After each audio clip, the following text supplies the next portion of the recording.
রোহিঙ্গা প্রসঙ্গ, আমাদের ইউনূস সাহেব 3 দিন ব্যাপী একটা রোহিঙ্গা সম্মেলন বানাইতেছে কক্সবাজারে, 24, 25, 26। তাদের ধারণা আমরা এত বড় বড় আমেরিকান দালাল আইছি, আমরা রোহিঙ্গা ইস্যু নিয়ে মাঠে নেমে আমরা এখানে করিডোর দিয়ে দেব আমেরিকাকে।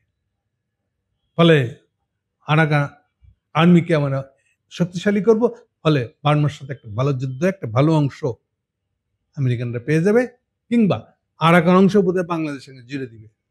এসব বড় বড় গল্প মারছে। ওই যে বলি না আমি, যে ডালের দর না জেনে ভাতে গর্ত করেন না, ডাল ডাল দিবে বলে। আগে বাজারে ডাল দাম কত চলতেছে একটু খবর করে নেন, কোনো কিছু খবর নাই।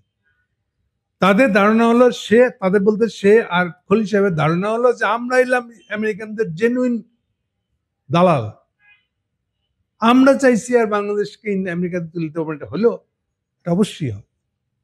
কতবার বলবো আমি।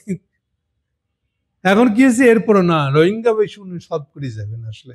আচ্ছা, আপনাদের মনে করে এটা মজার কথা, এই যে আপনারা আমেরিকান খেদমতগার হয়ে নামে পড়ছেন, যে আপনারা খেদমত করে শেষ করবেনই একবারে, ভাই সাহেব একটু রেখে গেলে হয় না?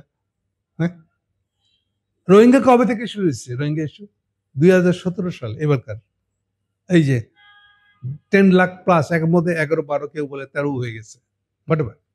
এই ঘটনাটা 2017 সালে।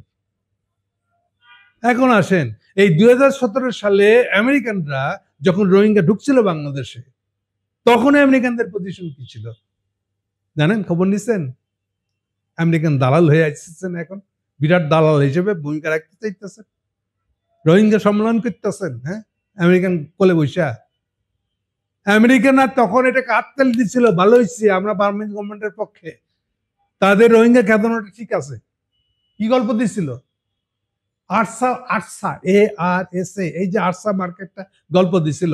বার্মিজ গভর্নমেন্টের গল্পটা হলো যে আরসা বিদ্রোহীরা আমাদের সামরিক বাহিনীর উপরে হামলা করছে, সেই জন্য আমরা আরসা খেদাইতে গিয়া আরাকান এলাকায়, মানে ওই ভূখণ্ডে আমরা যে পাল্টা হামলা দিতে গেছি, তাতে কিছু মুসলমান ভাগ্যা গেছে, আমরা কিছু করি না।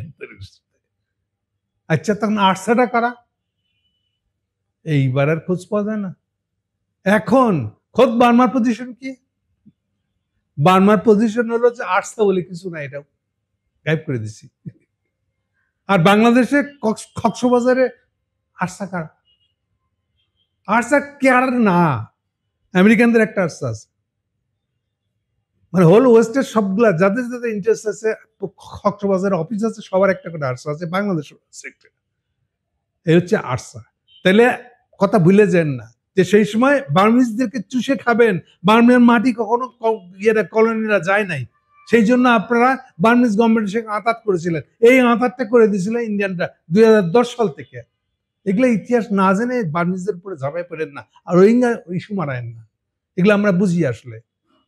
আর আমার পাঠক দর্শকদেরকে বলি, এই বিষয়ে আমার লেখা তখন দিব। আরেকটা বলে রাখি, আমেরিকান যে ওয়েবসাইটে ইনফরমেশন গুলো ছিল, যে তাদের ওই সময়কার স্টেটমেন্ট কি ছিল, কেন তারা বার্মিজ গভর্নমেন্টকে সাপোর্ট করছিল রোহিঙ্গা খেদানোর জন্য, সেই স্টেটমেন্টের অরিজিনাল তাদের যে স্টেট ডিপার্টমেন্টের ওয়েবসাইট, সেখান থেকে সেটা সরাই ফেলা হয়েছে। কিন্তু আমার পুরো লেখা ওগুলো সাক্ষী আছে, আমার পুরো লেখা আপনাদেরকে পড়তে দিব, তখনই বুঝবেন এইসব আমেরিকান দালালেরা রোহিঙ্গা মারাইতেছে, রোহিঙ্গার কিছুই করতে পারবেন তারা।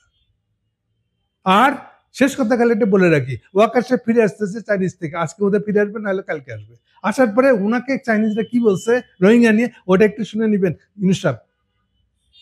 আর ওয়াকার সাহেব, খলিল সাহেব, আপনি সময় একটু পাশে থেকে উকি মারেন, অন্তত কি বলতেছে শুনেন, ঠিক আছে? তখন কিন্তু আপনার হুঁশ পারে আসলে বলাও যায় না। ঠিক আছে, থ্যাংক ইউ।